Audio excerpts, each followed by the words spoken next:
and welcome to What Am I Rolling, a twice-monthly RPG one-shot podcast, hosted by me, Fiona. This is part 3 of our Sins one-shot, so make sure you've listened to the first 2 parts before continuing on with this episode.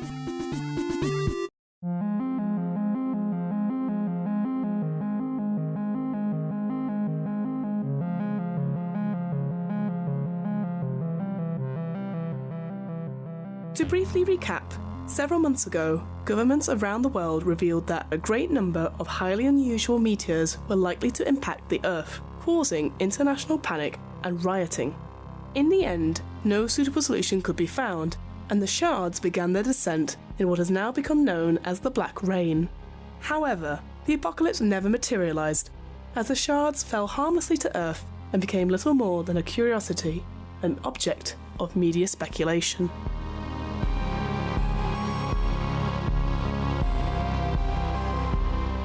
Sam and David are playing Lawrence and Thomas Farrow, 2 half-brothers who, despite their differences, have come together to celebrate surviving the end of the world. And yet, as they are suddenly thrusted into a terrifying situation and pitted against inhuman horrors, it seems that the end of the world might have just begun. Sins is powered by the Hope engine, which is a versatile, robust game system using d6s, or 6-sided dice. At the heart of the system is the dice pool, which represents a character's attributes and skills and is used to overcome various challenges and tasks. A dice pool is expressed as an XY statement, where X stands for the number of dice in the dice pool, and this is equal to a character's attribute number plus 1, and Y stands for the number needed on any given dice to score a success, and this is based on a character's skill number. When making a check, the player notes the appropriate attribute and skill, and then roll the dice accordingly. For example, in doing a prowess crafts check, Lawrence has a prowess pool of 5 and a crafts skill of plus 4. So, Lawrence will roll 5 dice, with each die scoring a 4 or more, resulting in a success. Most actions will have a difficulty of 1. This means that if any die comes up with a success on a check, the character will succeed. Harder tasks will have a difficulty of 2 or higher, and characters must get at least that many successes in order to succeed. Rolling a 6 means the dice explode, and players may re-roll them to see if they get additional successes. To help characters stay alive, they have access to a limited pool of drama points. These can be spent to increase the odds of any given action in their favour. When a character is about to undertake an action, they can spend the drama point to make that action a dramatic action. They will gain 1 additional dice to their pool for that roll, and they will need 1 less on each die to get a success. Characters can get hurt as a result of combat, the environment, and failing at certain checks. Each character has a vitality pool, which indicates their health. Light vitality represents minor injuries and flesh wounds that have no specific effects on the character. Wounded vitality represents serious but not immediate dangerous injuries.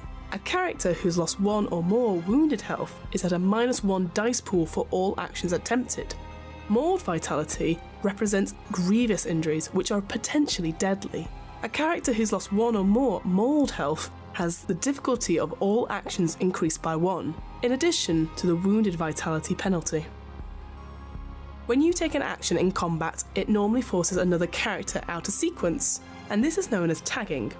When you are tagged by another character, your choice of response is limited to actions which realistically be a response to that attack. So for example, if you were attacked by someone with a knife and they were already very close to you, you could only respond to being tagged by that person by either fleeing or attacking them as a reaction. You could not, for example, attack someone else as a response, as that does not involve the character doing the tagging. As all 3 of us were new to Sins, we decided to go with the introductory adventure, Dead City, and use some of the pre-generated characters which came with it. So, quick heads up here, the next couple of episodes will most definitely have spoilers for this starter adventure, so if you plan on playing it, just pause the episode for now and come back when you're ready. One last thing before we begin. Naturally, there are times in this one-shot where the players, and myself, mostly myself, get the rules wrong or forget something plot-wise.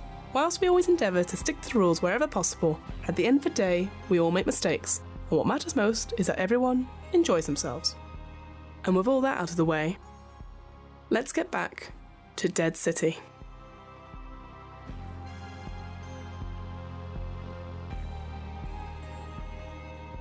So Lawrence, you've been picking at this lock and you're trying to get it, but you all hear sort of this weird sort of screechy noise, piercing shriek, as this creature is sort of watching you from around the corner, and then almost inhumanely sort of scuttles very quickly and out of sight up the top of the building.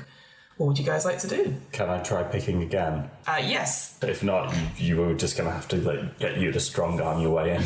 Well, I'll take the shotgun whilst you're playing with that, brother. I'll take the shotgun. I've got 2 pistols, so I will give one to the older man as well. Okay. Yeah. Prowess crafts with a difficulty of 2. Prowess crafts. Yes. Okay, so 5 dice. I need to get at least a 5. I'm going to use a drama point. Excellent. So that's plus 1 dice, minus 1 to the difficulty. So you need a 4 to succeed on things. Right. Fantastic. Oh, shit. There's only 1 success. Yeah. Oh, that was bad. I think seeing this creature, you are even more sort of panicking and you're desperately trying, and it's just not coming undone. And suddenly you all hear this now. The banker fellow, whose name I'd probably forgotten, but is in a different scenario. Bartholomew. No, that's not his name. Terence. He's called Tom. Yeah. Oh, you got 2 Toms on the team. Excellent. So Tom takes the gun and he's sort of wildly looking around, trying to think. The girl is sort of hanging back a bit, still a little bit injured, but you had stopped the bleeding from previously. You all hear screams drawing closer, and worse still, it seems different somehow. Far from being random, the sound seems to be converging on you. You can hear the horde growing closer. You are left with a distinct impression that they know where you are. And I'll remind you that you are at a dead end of an alleyway. Can you bust this thing open? I think that's what we need now. Okay. I'm getting away. Shotgun or just brute force? Brute force is what you're good at. Is a body athletics check for me, please. Body of 4, which gives me 5 dice, and I'm trying to beat athletics, you said? Athletics, yeah. So I need to get 5 or higher. 2. We won't count that one, Sam. You can roll properly. Okay. And I'll use drama. Yeah, there we go. So I get an extra dice. Extra dice, and the DC's lowered, so it's 4 you need to get on the dice. Difficulty of 2. Oh, and remember, sixes explode as well. So there's 2 4s, 2 successes, a 5, third success. So I've got 5 successes. 7 successes. 7 successes. Wow. Such a different, and I'd say as well, because you are desperately trying to get in, with that success, you don't damage the door too badly as it sort of it's a roller shutter thing. So you're trying to get in, and you hold it open as, I assume Lawrence, the teenage girl, and Tom rush through, and as you're about to slam it down, you just see around the corner coming 3, 4, 5 of these sort of creatures. They're sort of Moors, shark-like, and they sort of look in your direction as you slam it down. Would you like to secure the roller door? Yes, you absolutely would. Yes. You can both make body athletics checks. You'll need 2 successes, and it'll be between you. 1 success at 6. Gotta re-roll that. Yeah. Okay, so just the 1 success from 1 me. success, yeah. Yeah. Yeah. 2 successes. So 3 in total. It's like a crowbar and a few other bits and pieces that you can just wedge it into it. And as you guys are sort of doing this, you can start to hear, sort of slams on the door of these sort of creatures trying to get in, but not happening. And describe the basement for me, Lawrence. Like, you've been here a couple of times, sort of a roller shutter door and maybe some stairs down into a room of some sort. Yeah, so you walk down the stairs and go into the sort of main room as it is, and it sort of looks a bit like a studio flat, only without any sort of bed. So there's a lot of kind of sofas around, some stereotypical posters, big TV, offensively sized, and in sort of like several drawers underneath seemingly innocuous looking household objects would normally, don't know if they're still there, be a collection of drugs. You can make me a reason perception check to see if you can find any drugs. Having a quick look around, maybe taking a few seconds to sort of get your bearings. There doesn't seem to be anyone else here, but there is signs of people having left. That's 1 success. 1 success. You do not find any drugs It seems like people have left in a rush, and actually even with that roll as well, you don't find any weaponry. You would suspect drug dealers would have various items to, how should we say, intimidate people who don't pay on time. But there doesn't seem to be anything here for that. And yeah, actually looking around, there's definitely signs of people leaving in a hurry. So we're here now.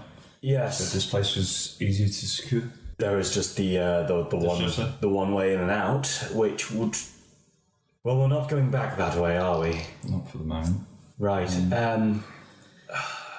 So what's the time now?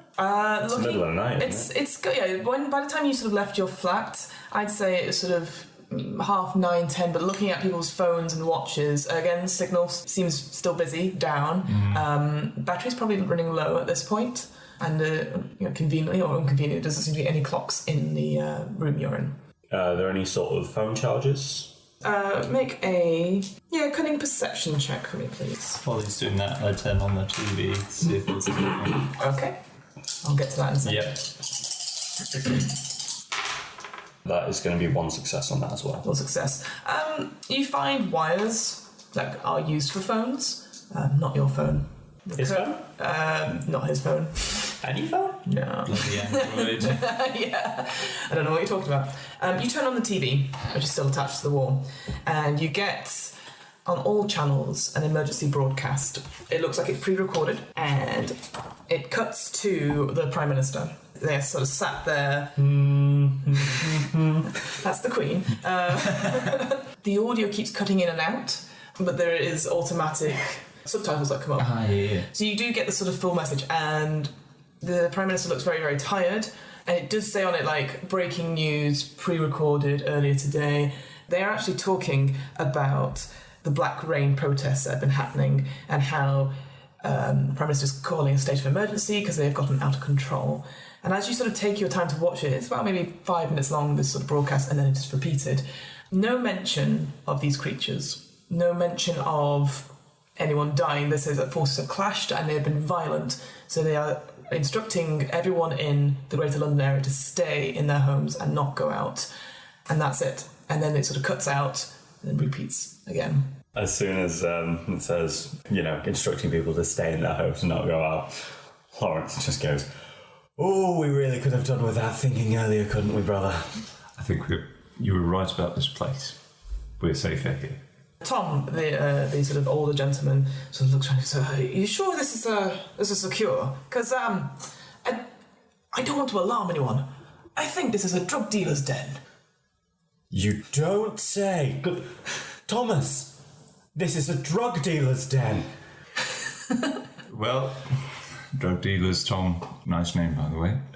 Thank you. Drug dealers like to keep themselves fortified, so rather strange for me standing here. I have to say I'm a little uncomfortable, but is certainly more secure here than our homes. But there only seems to be one entrance in or out. What if there's a fire or one of those things get in? Then just don't set anything on fire. No, but you saw the people crashing into buildings and stuff.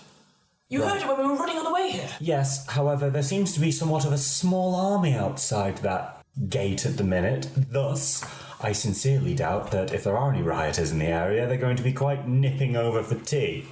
So perhaps we barricade, get some rest. I know we're all tired.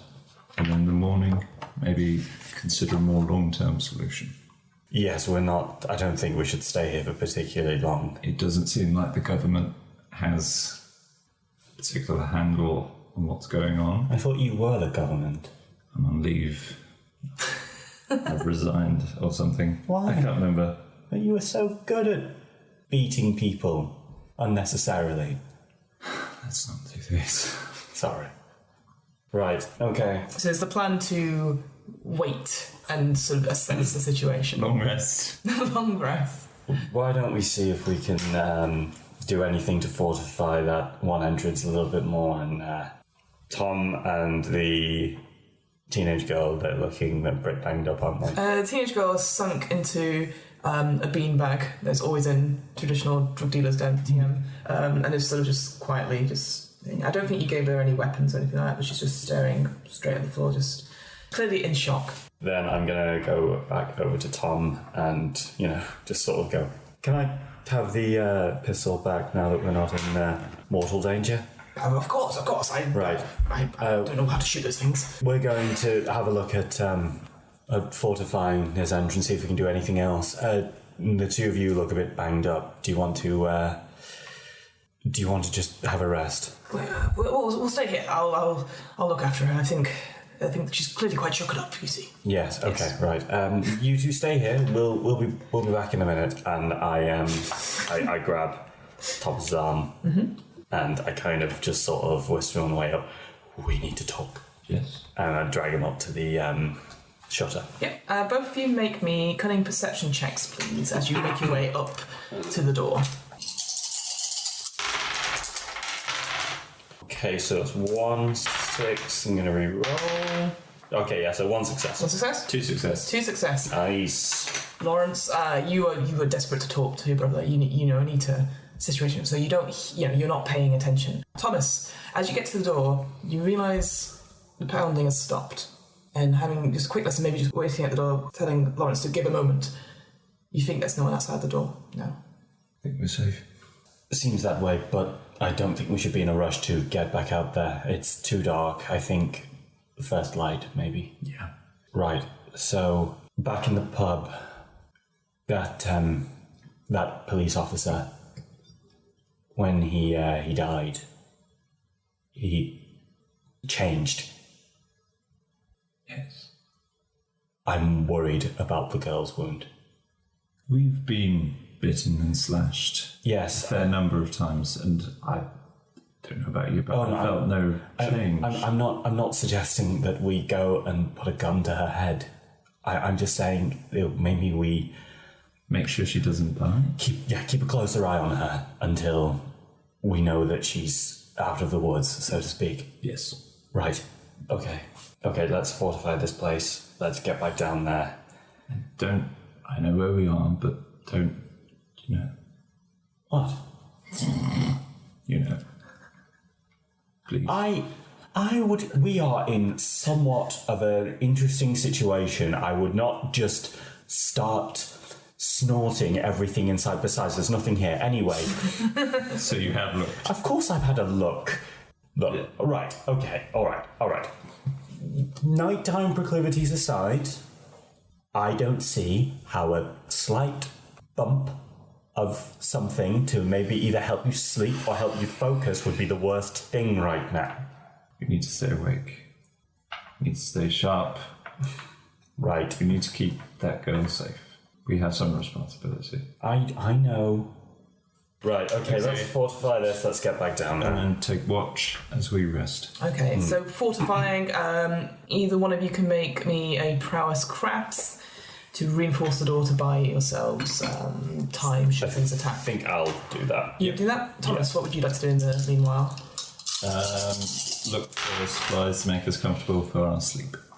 Okay. 2 successes, Fiona. 2 successes. Yeah, with a bit more time now that you're not rushing against, and with, I presume Thomas has pointed out there's no one behind the door, you manage to find some other bits and pieces to sort of, maybe you get like a couple of IKEA crap shelves that you slowly put up and build a Billy bookcase technically in front of the door. But it takes some time, that's fine. Cool. Finding stuff around the flat, make me a cunning perception. That's basically a investigation check. See to make yourselves more comfortable.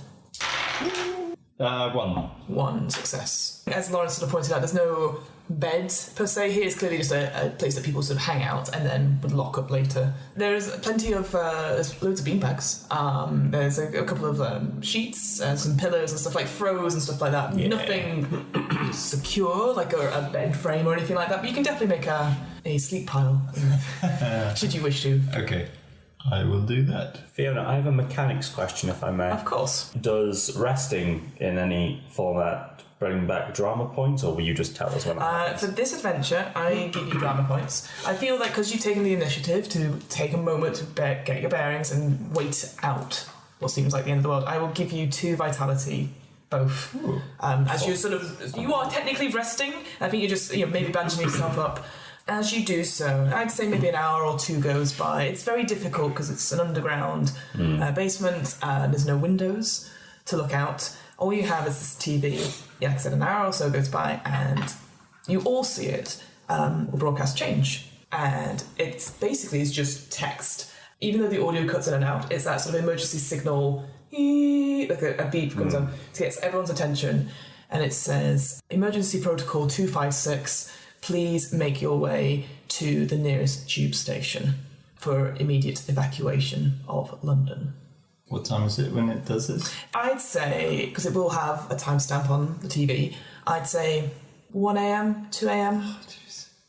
And as you flick through all channels as well to see if anything changes, it has all changed to this emergency broadcast. It was quiet outside. Should we make way now? Yes, that's probably... You're fine. Sorry. Probably the best idea. Will I know where the nearest tube station is? Yes, you both do. It'll be North Greenwich. How far away?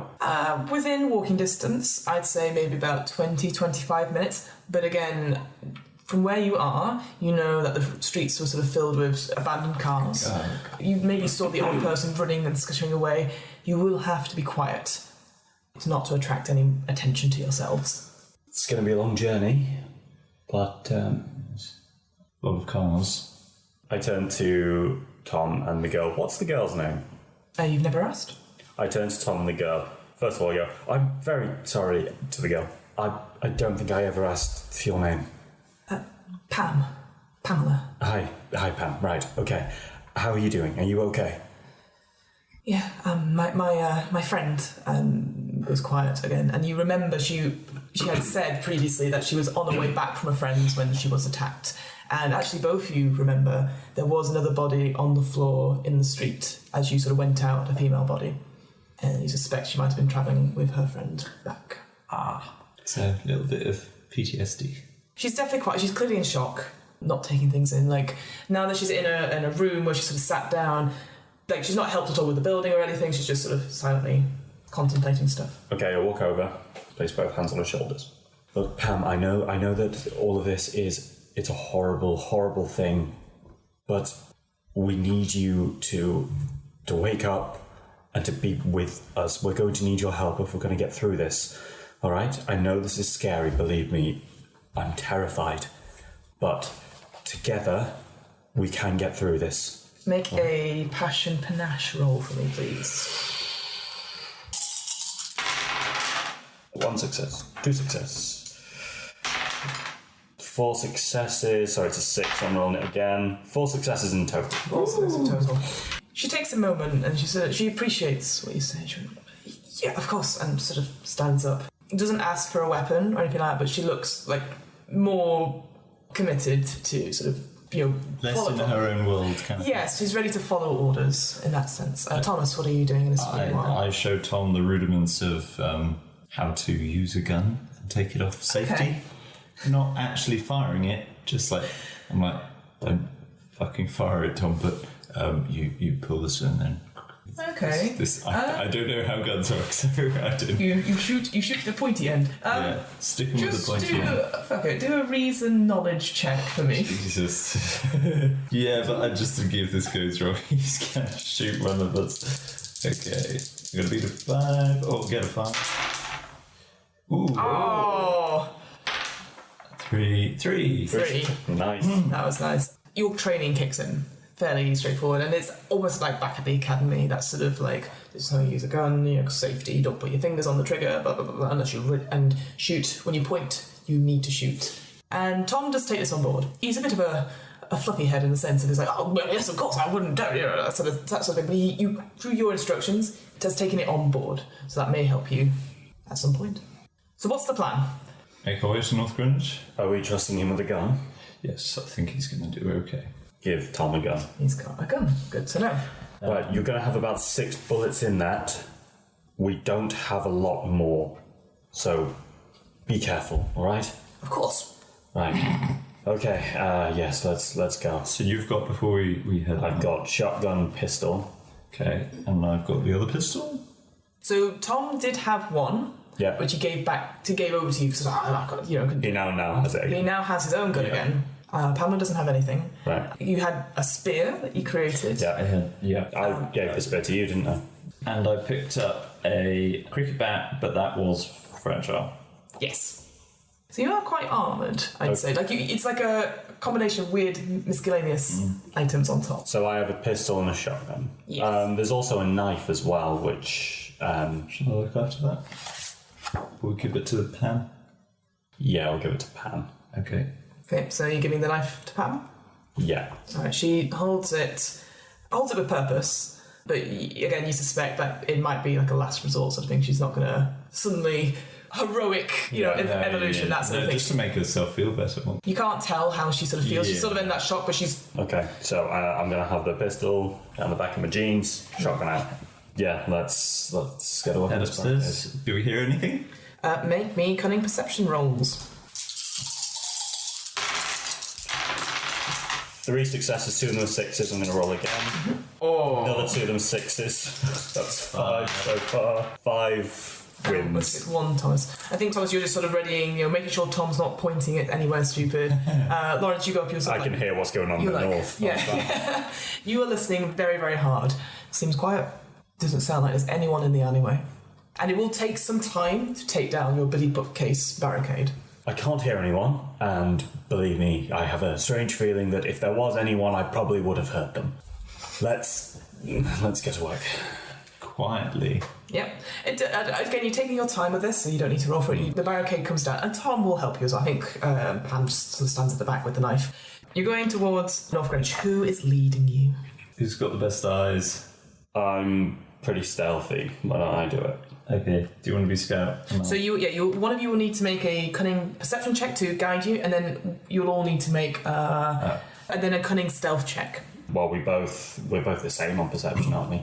Shall I give a whack at that? Go for it. Go for it. It's a 1 difficulty because you both know where North Greenwich is. You just need to make sure 1 success. All right. Cool. So you're leading Party Thomas. So you're in front. I'm guessing sort of Lawrence and Tom are... Well, actually, that's a good point. Are you going to put Pam in the middle, or are you going to sort of... Yeah, we'll put Pam in the middle. I'll go at the back. Lawrence will go at the back. Okay. So I need you both to roll me cunning stealth rolls as you're making your way. Streets. That is 1 success at 6, and roll it again. 2 successes. 1 success, that's a 6. Nice. So... You make good time. You're slowly sort of walking through, maybe taking a moment to go from sort of... And you do hear, now that you're out in the open, shrieks and sort of piercing wails from streets away. You suspect the creatures that came into the alley and were pounding on the door have sort of found other prey to run after. Thank God. Through the sort of streets, you're finding it difficult to see, like, the survivors. You maybe have the odd 1 or 2, like, hordes, and they're just sort of shambling around. And again... Taking your time to sort of look at them, they don't seem to have bites on them per se. Even at this distance, very far away, there's no visible, like, arms fallen off and huge bloody gashes or anything like that. Their eyes are pools of blackness, and their mouths, their sort of chins have shrunken in to be this sort of horrible shark's maw. But they're sort of glancing around, stuff like that, almost sort of animalistic. And these ones that you are seeing now, they're not so much shamblers per se, they are taking their time, but they are definitely more animalistic. But you make your way towards North Greenwich, and as you do so, your journey sort of comes to an end, when ahead of you, a frightened-looking man with ragged clothes appears holding a police-issued submachine gun, which, Thomas, you recognise. He screams at you, "Drop your fucking guns!" and raises his weapons. What would you like to do? What I'm going to do, that's okay. You're at the back, just so you know. Lawrence is just going to pop his head around the side of the column, hands up, just sort of like lay the shotgun down on the ground slowly, and go, "Look, yeah, we're not one of them. Don't worry about it. Look, as you can see, I have a pistol on me, but I'm not holding it.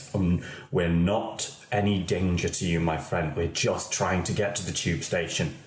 Where have you come from?" Make me a passion panache roll, please. 2 successes. 2 successes.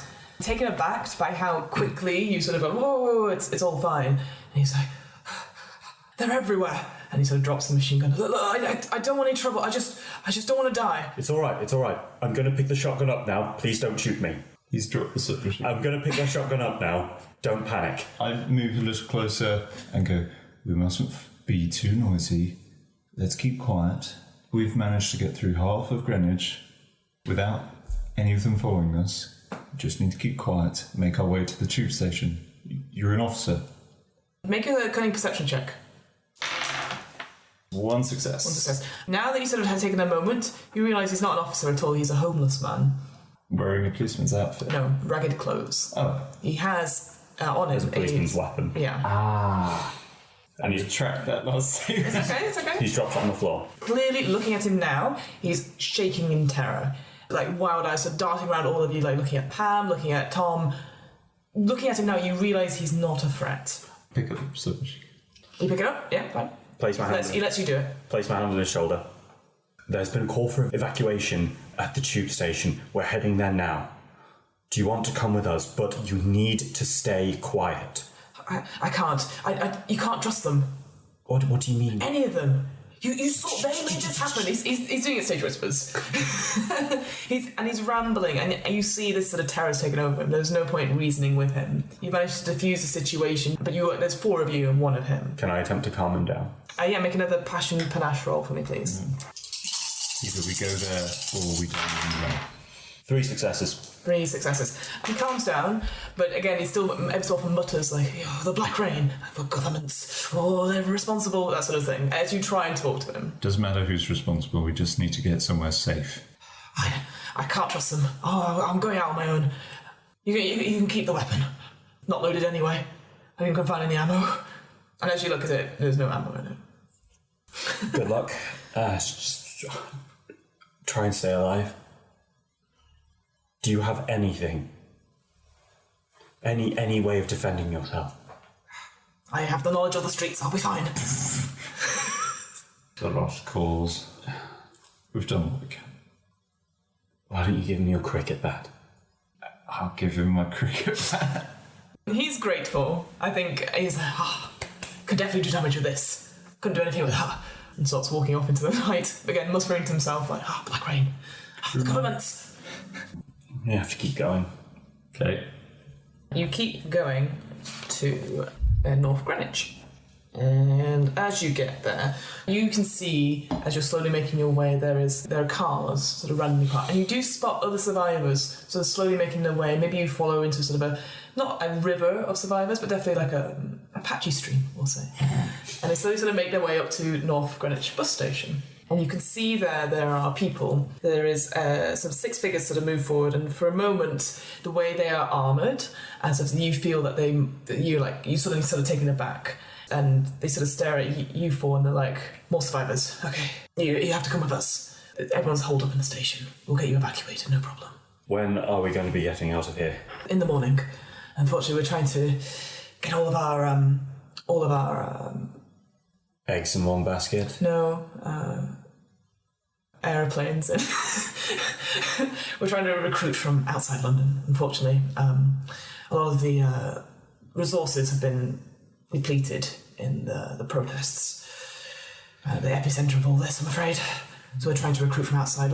We've got our phone lines connected up here, so we should be okay. What's the news? Do we know why this has all happened? They don't know what is happening per se. It's very limited in certain knowledge, and they'll take you into the station, and maybe you sit on one of the sort of waiting area. The corrugated iron sort of thing. Pamela's given a blanket at least because they're like, a woman, got to keep her warm. Well, you At this point, Lawrence goes, I'm cold too. Yeah, but you're all weaponed up and she's got a knife. They actually do take her knife away. But there's a doctor that comes and sees her again because of her wound and stuff. You 3 are sort of taken to one side. Tom, again, sort of just sheepishly sort of follows you and sort of listens behind. Both of you can make passion panache's roll as you're trying to sort of question like what's happening and, it's that sort of thing. I'm afraid that's confidential. But, that sort of thing. How much can you get out of these people? 1 success. 1 success? 3. Lawrence, you also say you try, but they sort of ignore you a little bit. You're seen as a civilian. The way you hold yourself, Thomas, and the way you're sort of asking your questions, they sort of click. You have X-Force background, and so they are more willing to sort of talk to you about stuff. So they do say to you, I don't know what kind of happened, but they feel that it's something to do with this sort of Black Rain protest in some way. And they confirm that there is a planned evacuation in the morning. There are doctors around to confirm that everyone in the building is clear of whatever this thing is. And they finally sort of tell you that whatever this thing is, it's not spread through contact. Just the dead seem to reanimate. And that sort of confirms with what you guys were thinking. Again, there's no scratches, there's no, like, they clearly feed on people, but that's not what's causing the dead to come again, to arise again. Hunker down here till they're ready to evacuate. Don't like it, I feel too exposed. What other choice do we have? We don't, but I'm just very clear in the fact that I do not like this. Maybe we take watches. One of us rests, the other looks out, so if something does come. Are there any, can I ask you a lay of the land kind of question? What would be a good escape route if S would go down? Is there like a back door, a tree we could climb up, or a building we could go into? So where you are currently, as I know, out of game knowledge, you know North Greenwich Station pretty well. Oh, okay. You're sort of in the central sort of main concourse, and maybe you sat in the waiting areas where the bus station is, and they've moved you into the front. And actually looking round, more people are starting to arrive, but it's very small numbers. It's like half the people that would come after a concert at the O2. Okay. You know, that sort of thing. It's like, it's filling up.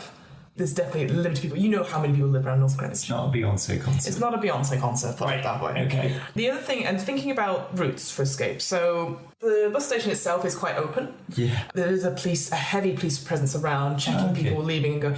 They aren't stopping people leaving, though. You see the people, like, some people go, I need to go find, and they're like, okay. And they make a note saying who has left, so it doesn't fuck up with their records when they need to evacuate in the morning. So they are happy for people to leave, but obviously they'll be asking, why are you going, what are you doing?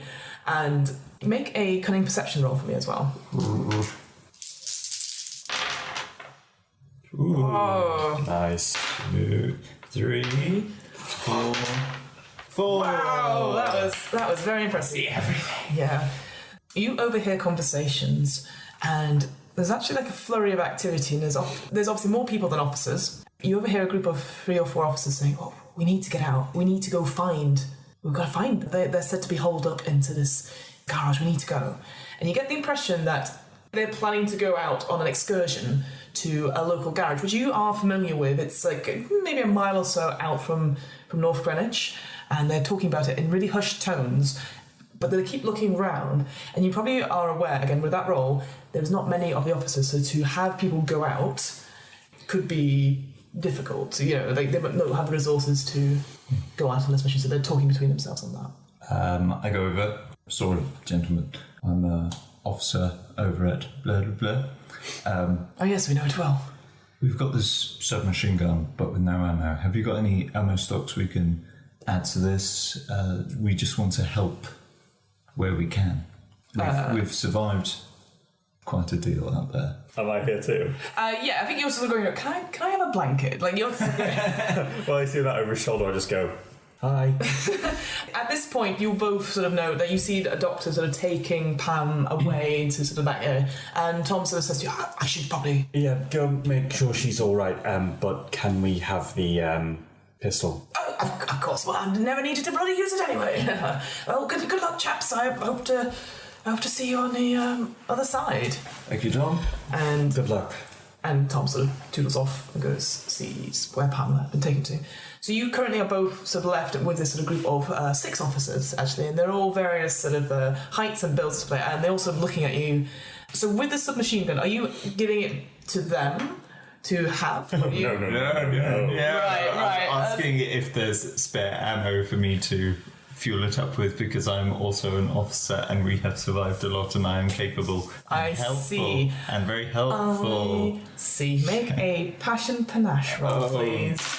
Good. Is there any way I can assist with this? Not on this one, no. I think because you're sort of like, hello, Hey. blankets. Could I use the drama? You can use a drama. The wind caresses your curls and it suddenly... You go, Holding my backlit. I'm X-Force, you know. I need some ammo. 2. 2. And what was the success you had to get? Panache, I had to get... Oh, it was a 5, so it would have gone down 4. to a 4. So I think one of them was a 4. So it's 3. They sort of look at you and goes, I'm sure we could. Actually, if you're X-Force, maybe you could help us. We need to go to this garage. We've had reports of 2 important survivors we need to retreat before we do this evacuation. We really could do with... Sort of looks at you, looks back to Thomas, and goes, we really do need extra people. We can't leave this place undefended, so... At this point, Lawrence is just openly, arms out, going, "Hello, am I invisible?" What weapons have you got currently on you? I just kind of nod down at the shotgun in my hands and then go, "I also have this gun. I am... Also, can you tell them that I can use these things, please?" He's my brother. He can more than capably handle himself. Thank you. But I'm surprised you want to help with this? I don't know who from our family is still alive. And if you're all I've got, then you're not going on your own. Also, as you say, I do feel like a sitting duck here. I suppose you seem well armoured. We could do with some help, for sure. If it means you've got more people protecting the rest here, then makes sense. Besides, we've been wandering out there for a while now. What's a few more minutes? So, are you going with the officers then? How many of them will be going? So if you are agreeing to come, there's 6 of them, it means 2 of them will stay here. So you'll have 4 officers with you. How armed are the 2? They're pretty well armed. They seem to have, they've got, vests. They're in Metropolitan Police uniforms, and each of them carry... I'd say 2 of them carry the submachine guns, and the rest sort of have handguns and stuff. Okay. Did I get my ammo? Yes, they'll give you ammo for it. Again, the supplies are quite low, so I'd say you get ammo 32. Wow. All right, you get 32 shots with it. It's a submachine gun, so that makes sense. Look at one of the officers and go, "Does anyone want to trade for this shotgun? Those look way more fun." "Oh, wonderful, thank you, brother." Oh my god. So There's a sort of a moment where they go, too late, it's already happened, so they're just polite British officers. Shotgun, 10 shots? At this point, I'm just really enjoying the fact that every so often I'm probably getting this look of, is he alright to come on this journey? You look a bit like Theon Greyjoy. But Yeah. So, you make your way towards the garage. With the 4 officers in you, it doesn't take that long. Again, they're going at a slow pace, probably getting stopped quite a bit by survivors asking directions, bloody tourists, to where North Greenwich Station is. And obviously, very kindly, they point them back and stuff. At this point, whenever they come across a new group of survivors, Lawrence is just pointing at the tube station and not saying anything. And as you're making your way down towards this garage, in the distance, again, you can hear the random sort of gunshots. Every so often there's some piercing screeches out there, but you're kept far enough away. They realise you're not as well armoured as they are, so they sort of do like a tortoiseshell manoeuvre where you 2 are in the middle, everyone else is sort of on the outside. Go up towards this garage shop. Again, very typical, let's say GTA version where the sort of roller shutters down. It's quite a big place. It's still dark, so it is about 3 a.m. actually now. It's quite dark and quite quiet. The first thing you notice with this sort of ring, that something very powerful and dangerous has forced its way inside. Here and there, bodies litter the floor, all well mutilated beyond the chance of resurrection. Seeing this, the soldiers are getting more tense. It's painfully obvious that they're searching for something almost desperately. And as they sort of go through, they'll tell you to wait, and 2 of them will go through this massive hole in the roller shutters. And maybe a couple of seconds go by, and they come back and sort of beckon people forward, and you see this sort of scene. As you sort of come into this room, a massive sort of warehouse room. You think like under the arches, garage parts, but bits of cars everywhere on different things, and they're searching. What would you guys like to do?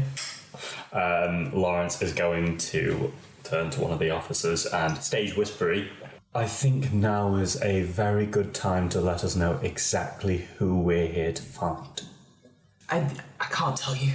It's just important we get them out. If you can't tell us, if we find them, how are we supposed to know who it is? They sort of look around at the sort of bodies on the floor. It's a teenage boy. 13, 14, sandy, blonde hair. You know the type. Dreamy. Is that what you say? No. Both of you make me... If you're sort of helping in this sort of looking for stuff, make me... I'm not looking for the boy, I'm just keeping an eye out for any ambush. Okay. Are you going to help look for I'll assist looking for the boy. Alright, both of you will need to make cunning perception checks. Nope. Nah. No? Thomas, you're sort of looking around, maybe outside a little bit. What you get from that roll, which was no success, is eerily quiet. Too quiet. God. Now someone said it, we're all gonna die. Lawrence, you sort of try and help the best you can, but that description... Teenage boy, blonde hair... Yeah. Flowing locks. These people are all covered in blood. How's that gonna help? Yeah, maybe you go towards some of the one or two bodies on the floor. They're clearly much older, like one's a mechanic, and again that whole sort of like blood stripped right through it, through the overalls. You're sort of desperately sort of looking from body to body. Try not to put your gaze on them too long, because it is a fucking mess. Then there's a sort of a quiet shout from one of the officers, and they say, "Over here!" And into the back office. Would you both go at that point? Lawrence, I know you're helping the search, but Thomas, what are you doing? You go, I'll keep an eye on these bodies. You sure? If they come back up, I'll give you a shout. Yes, alright. Okay.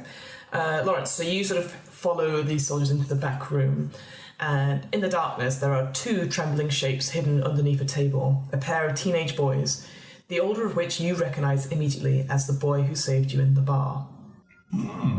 Does he have sandy blonde hair? He does not, but before you have a chance to react, the younger of the two boys shouts, "The brood is come," and is cut off as a horrific, mutilated infected drops down from the ceiling amongst you, between the table and you. The creature is hideously mutated, and unlike the other infected, bears little resemblance to a human being. It stands, although hunched, in excess of 7 feet tall. Its human face has melted away, replaced by two pairs of glossy black eyes, and are more close to what you would find on a shark than a man. It lets out a bellowing roar and lashes out at you. I need you both to roll sort of initiative, which is cunning perception.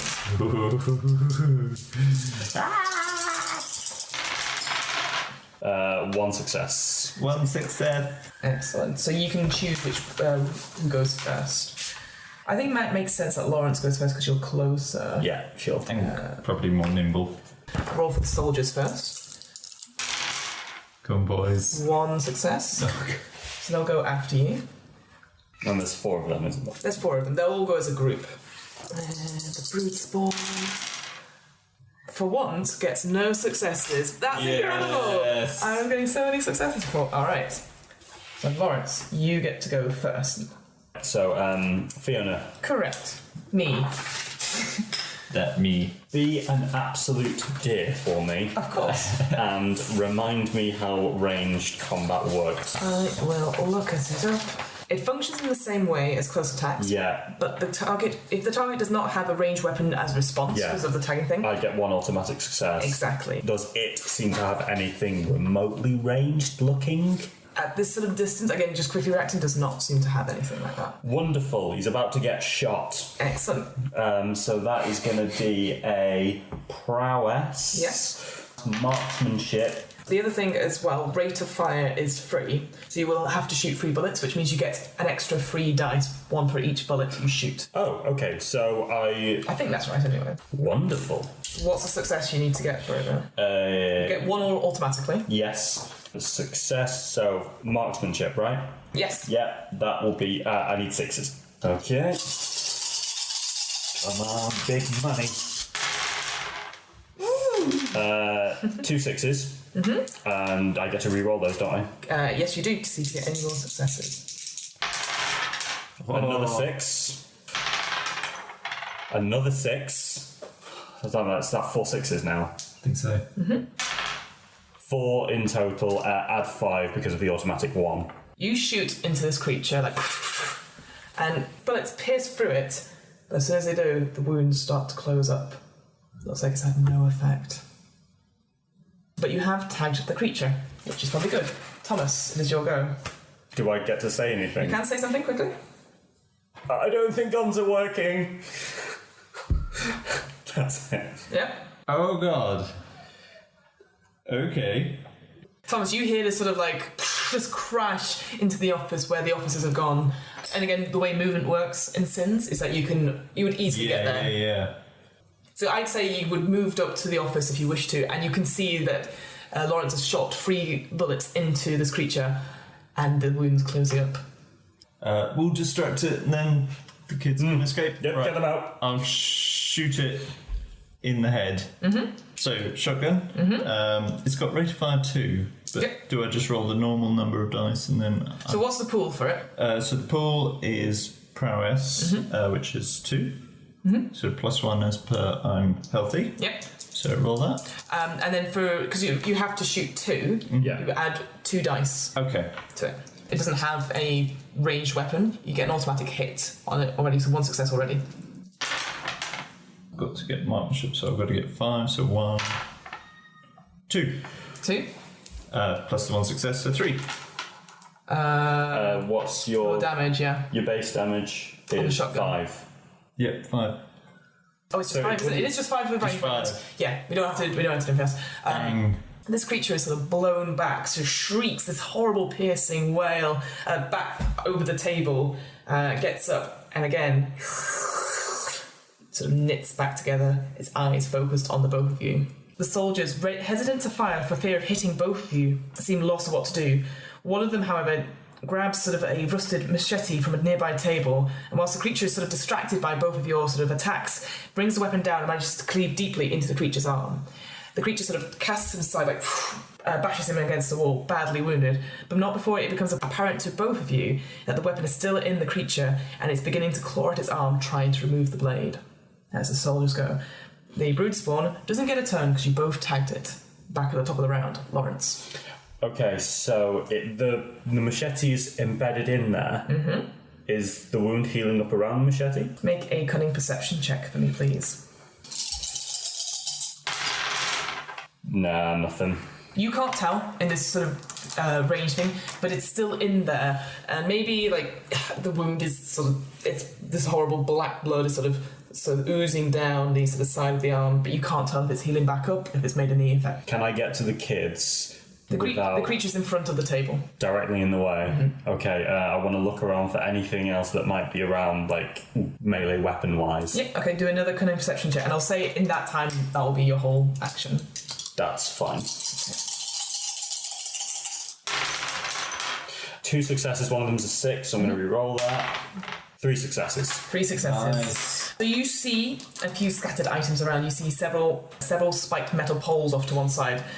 Clearly some sort of earlier defence mechanism earlier this evening. There's sort of more machetes, makeshift machetes that are just lying around. There is a tire iron, and then right at the back there's a circular saw, jury-rigged to work off a car battery, again using for mending cars and stuff. I'm going to call out all of those so Thomas knows where they are.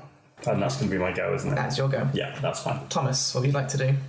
I am going to attack it with my spear. Alright, go for it. So it is with reach, so I get +1 to my pull if the opponent doesn't also have a reach weapon. It doesn't have a reach weapon? Okay, so I get 4 dice. Got to beat.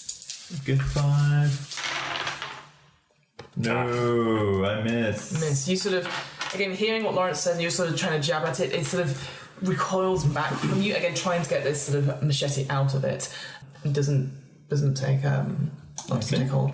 Fair enough, that's me. All right, the soldiers, hearing what Lawrence said, they are going to they're going to grab up a couple of the sort of machetes. I'm going to try and stab this creature. 1 success, and then the creature has, because it's now been tagged. Oh, that's unfortunate. This creature, they sort of run at the creature, trying to stab it in, but the creature sort of looks up in time and sort of again swipes at both of them, creating quite a bit of damage to the soldiers. But again, the creature has been tagged by the soldiers. Lawrence, what would you like to do, sorry?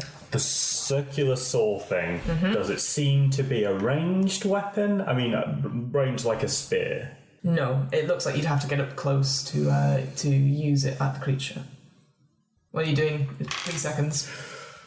So they've grabbed the machetes and a couple of The ones that came in with you have grabbed 2 machetes. There are several spiked metal poles. Yeah. There's a tire iron and there's the circular saw. The circular saw, what kind of weapon would that count as? Large improvised? Yeah, yes. Then I'll grab a machete. I'll be better with that. Grab a machete, alright. Yeah. Bollocks to it. Yeah, I'm gonna go in.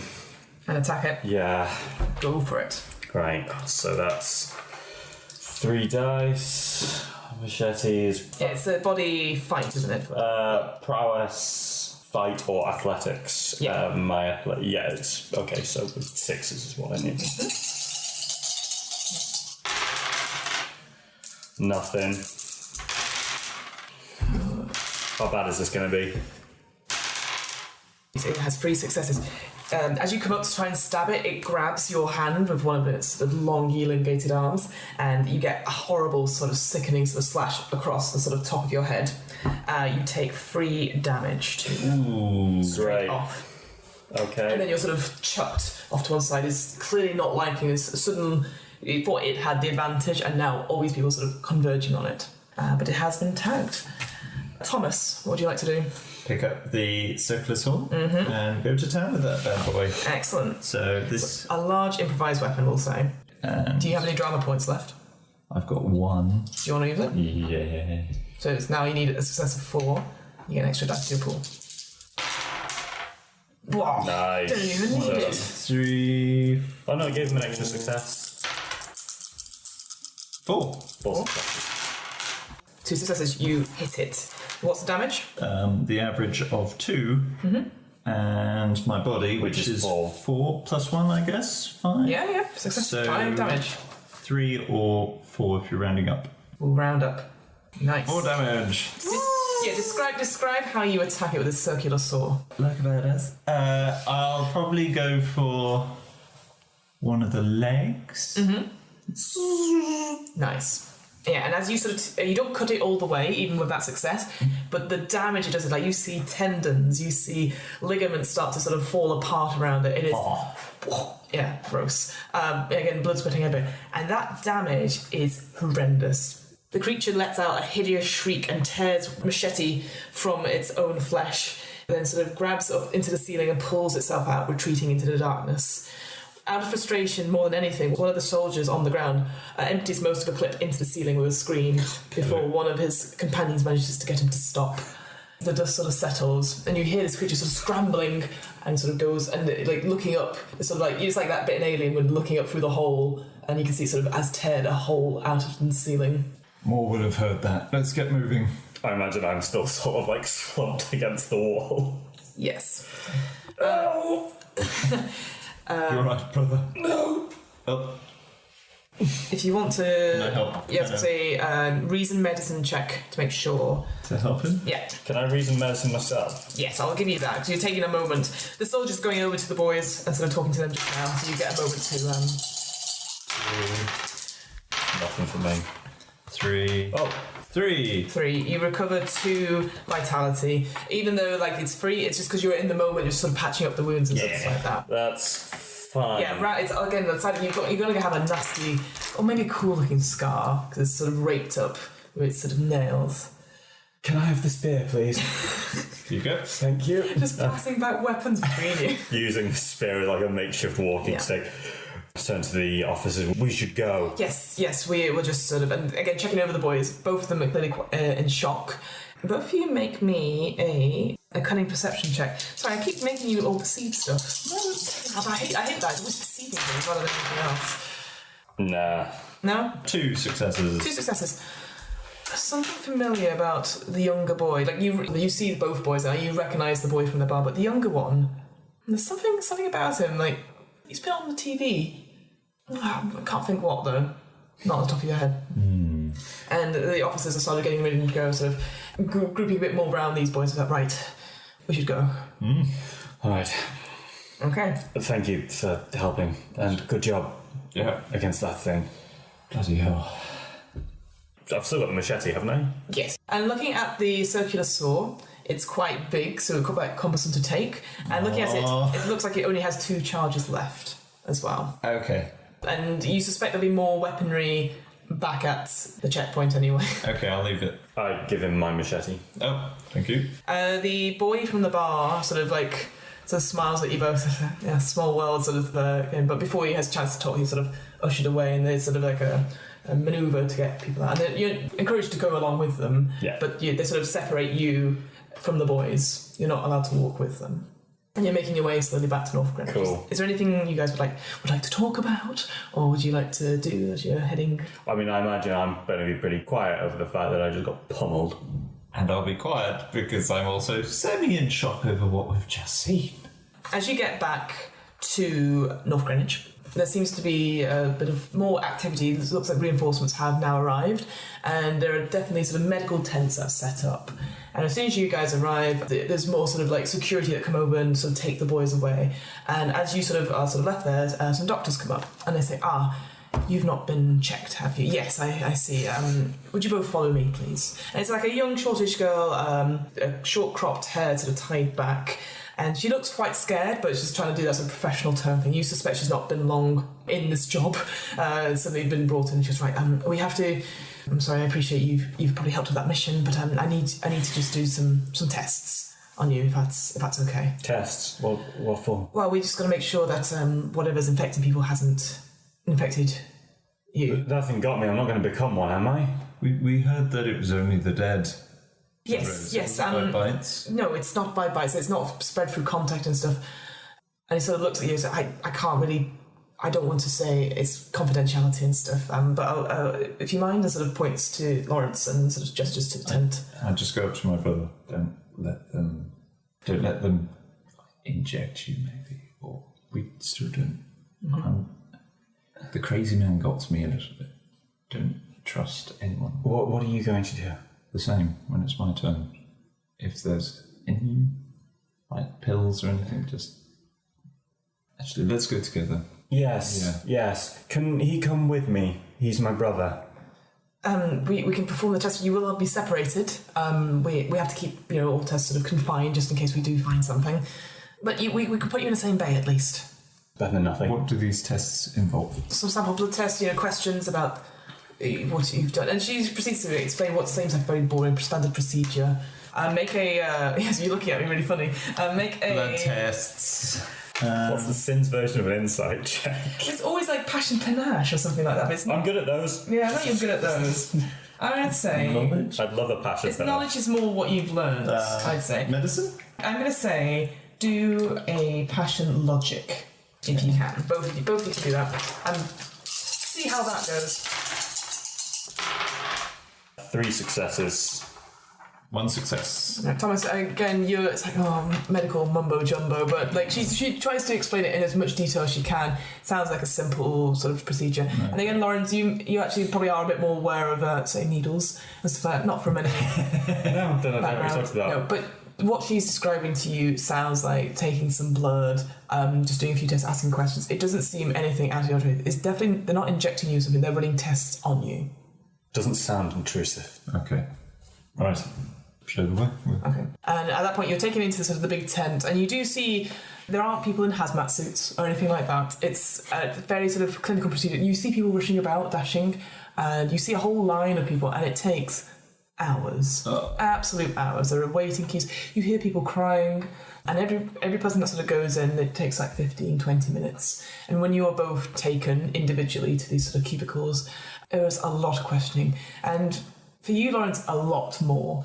You're in there for at least 45 minutes talking about your issue with the face. You have some needle marks on your arms, and what is that? And then proceed to go into a very in-depth investigation to your lifestyle. And Thomas, with you, they talk about the Force and why did you quit? And like, it's always intrusive questions about you. Is there anything that you guys would mention? They're probing questions about your lifestyle and like what you were doing when this happened. And is there anything you would mention, you think? Probably Lawrence would be, whenever they sort of question his lifestyle, would come back with, I'm not sure why that's relevant. We don't know what spreads this disease. If it's not by contact, it'd be by something you might have ingested. He goes over the last 4 days and what he may have taken in that time. As you go into a bit more detail, they go, I need another pen. Thomas, is there anything that you would add to any questions or anything like that? If it's on consumption, then... Consumption, they say any way that it gets into the body. Whiskey and TV meals. Well, you're being asked why you quit the Force. Oh, right. Well, is it mixed to talk about your lifestyle? It's like, is there anything, do you take any medicines, that sort of thing? Like, they ask if you have any mental health problems. No. Why you went on leave, was it stress related, was it something else? And the questions to both of you about, have you ever had a blackout periods? Is there, do you know of anyone in your families that have turned, or like a list of questions after questions after questions, and any answer you give the doctors just write down the minimal notes. Illegible, because the doctor's handwriting is illegible. Just don't give anything away. So they're trying to triangulate a kind of a cause for this. So Thomas, you finish first. After 20 minutes, you're sort of led back out. It's interesting. You're sort of led out into another room. They are sort of divvying up places where people will stay, and there is like an army's barracks conveniently nearby North Greenwich. A lot of things are conveniently near North Greenwich. Especially the peninsula, which has so much. Well, after the Olympics, they had to use it for something. Right? Yeah. And they say, right, you came in with your brother, correct? He's still being questioned. You can wait for him if you like, or we can send you on ahead. I'll wait for him. And it gets sort of 45 minutes, and Lawrence appears. How did it go? Quite invasive. Yes, I was there for quite some time. And as you sort of wait, again, maybe an hour or so, of people sort of filing in and out, you get the impression that people are waiting to be told, like, what the verdict is. And the lady sort of comes out, she says, Thomas and Lawrence Farrow, yes. Good news, all clear. Temporary. I will say these are preliminary tests, so it's just to make sure nothing will happen just now. And obviously, in the meantime as well, I guess you have been bandaged up as well, so you would recover. Actually, it's been a couple of hours. You each recover 4 vitality points. Thank you. Woo. So all clear for now. And she sort of gives you... It's like everyone's been issued with sort of lanyards of ID, so she sort of gives you like a green sticker on each. She goes, oh, good. Please be on your way. We've got to attend to others. And looking around, everyone in here seems to have green stickers on their lanyards. But there are definitely... Looking around, there's not as many before, but that could be they've just been shipped off to the army base, or... I have a question. So while we were sat waiting, when people went out, did they exit into somewhere else? So the waiting room for people waiting to be tested is a different place. It's like a streamlined process. You can go straight through. Yeah. And so that might have been quite scary for the first hour, like they're not coming out. Yeah. And then you sort of realise that, they must pass the way through, because if the people came back, it'd be really confusing, and crap infrastructure for the hospitals. But... I am assuming that this is probably going to be some sort of logic check, but can I take a minute, look around and see it sort of... get like a ballpark figure on how many I've seen go through that are in this sort of green area, as opposed to how many just went through and we've not seen them again. Sure. Make a cunning logic check for me, please. 2 successes, one of them's a 6. It's another 6. 3 successes. Again, you notice maybe... They've not split anyone up, like families are stuck together, that sort of thing, but there are definitely people missing. It's, I'd say, 25% less people in here. But again, you don't know if that's because they've been shipped off earlier in the evening to the army base or taken away for more testing. There's a definite funneling lack of people. I will give you that. I pass these findings on to my brother. Could be nothing, but What do you think's next? Everyone who's fine gets out. Maybe there's a tent with flamethrowers for everyone that isn't. Oh, God. And actually, at this point, excuse me, they did take your weapons off you to do the testing. God damn it! They've returned it to you.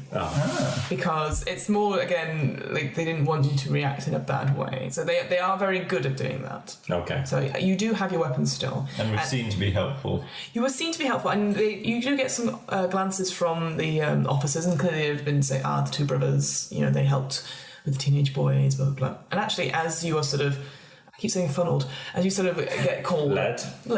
called up to go onto the next truck, you get in the truck and you see the boy from the bar sort of sitting there with you, but without the sandy-haired boy. Hi. Nods to you. Thank you for your help earlier. Oh, well, thank you. It was your friend. I thought I recognised him. Yes, Faith. You probably will see him. He's the Prime Minister's son. Oh. Right. And he's sort of quite quiet about that. And he says, I have to admit, I didn't mean to save you. I was waiting for my sister to come over. Oh. And she didn't make it, and you guys come out, and I couldn't hold the door. I'm sorry. No, I'm glad. Well, thank you. without you, I think, well, me and Faith wouldn't have survived. Your sister was in the pub. Yes. I'm sorry. Jessica didn't have any siblings. What about Rosie? You don't know? Doesn't matter, it's still... Yeah, no, I know, but I just thought you were like, oh no, we left Jessica in the pub. No, just the other innocents. Just the other innocents. Okay, great. I give Thomas a look. Are there any more, like maybe any of the officers that we fought with? Officers that you fought with, make a cunning perception check as you are now in the sort of this army truck, basically. Nice. That's going to be 3. 3 successes. Hey. Nice. Yeah. Now that all these reinforcements have arrived, you maybe see the odd one you recognise, but they're not the ones in charge of ferrying people to the army base. They're basically staying at the checkpoint. But you do get sort of people sort of nodding to you, other sort of officers whose clearly your reputation precedes you. Okay, but no one who would necessarily know what the end game is for this, what the long-term plan is. I mean, with that sort of reputation, so you probably get a chance to talk to people, and again, the same sort of information that you're currently being taken to the army base because obviously we've got a lot of evacuees coming in, and in the morning we will evacuate as we see fit. Okay. It's just trying to get people like moving as quickly as possible out of the city. You can actually see, speaking to people in the distance, looks to be a group of soldiers surrounding Faith, this Prime Minister's son, and sort of walking to his own car, and the boy is sort of animatedly talking. He says, "Oh, and you should have seen it. There was a guy with a saw, and he just cut straight at it, and he's like." Animatedly, really excitedly, like talking to these. The soldiers do not give a shit. They're sort of carrying on like, yes, sir. That sort of yes men mentality. But clearly, like you've left a lasting impression on this young boy. And he's like, I survived. It was amazing. Clearly, not really aware of the dangers that he was quite in. It's almost like government officials and their families are out of touch with reality. The journey to the army base takes a long time, maybe another hour or 2. So it's sort of early hours in the morning now, about 4 a.m. when you get there. Is there anything you guys are doing on the journey to the army base? Got our weapons. Yeah. We're being travelling, so we can't really... Yeah, my health's fine. Mostly just... Well, no, he's not going to be chatting to the... he's going to be sort of kind of avoiding the boy that held the door open because of the overriding guilt. Yeah, James is very quiet. He does say his name is James. And he's very, very quiet. But then I imagine Lawrence will just be sat next to Thomas and not saying anything. Okay. Yep. So you probably maybe fall asleep a little bit, and you sort of, there's a moment where there's a jerk as the truck comes to a halt outside the army barracks, and you are led in. Will the Farrow brothers survive the night? Will they ever get out of London alive? Is it officially the end of the world? Find out next time on What Am I Rolling? The What Am I Rolling podcast was created, recorded and edited by me, Fiona Howat. This episode's players were David T. Cox and Sam Robbins. This episode's RPG was Sins, created by Miguel Tankard and published by First Falling Leaf. You can find out more about Sins and buy the core rulebook and introductory adventure Dead City on their website. That's www.sinsrpg.uk. The theme music was 8-Bit March by Twin Musicon of twinmusicon.org, licensed under a Creative Commons 4.0 license. If you want to find out more about the podcast, check out the website. That's www.wairpodcast.com. Fancy getting in touch? Email the podcast at whatamirollingpodcast@gmail.com. Finally, follow the podcast on Twitter and Instagram at WAIR_podcast for latest news on upcoming episodes. And remember, adventurers need not apply.